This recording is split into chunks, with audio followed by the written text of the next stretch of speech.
ఇంతలో రావణుడు కుంభకర్ణుని పిలిపించాడు. యుద్ధానికి వెళ్లమని చెప్పగా కుంభకర్ణుడు మొదట రావణుని తప్పుబట్టాడు. అన్నా, నువ్వు సీతను తిరిగి ఇచ్చి ఉంటే ఈ పరిస్థితి రాలేదని అన్నాడు.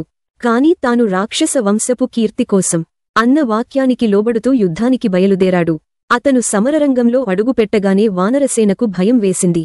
చెట్లు, కొండలు విసురుతూ వానరులను చిదిమాడు. హనుమంతుడు, అంగదుడు కుంభకర్ణునిపై ప్రహారాలు చేశారు. చివరికి రాముడు బాణాలతో కుంభకర్ణుని చేతులు, కాళ్లు నరికాడు. చివరి బాణంతో అతని తలను నరికివేశాడు. కుంభకర్ణుడు భూమిని కంపింపజేస్తూ కూలిపోయాడు. ఈ వార్త రావణునికి చేరగానే అతని కోపం మరింత పెరిగి ప్రళయంలా మ్రోగింది. మరుసటి రోజు ఉదయానికి యుద్ధభూమిలో మళ్లీ భయంకరమైన శబ్దాలు వినిపించాయి.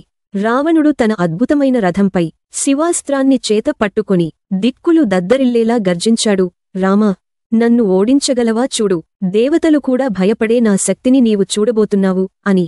రాముడు ధైర్యంగా కోదండాన్ని బిగించి, ధర్మబలం ఉన్నచోట అధర్మం నిలవదు రావణా, నీపై నీవే నాశనానికి కారణం అని సమాధానమిచ్చాడు.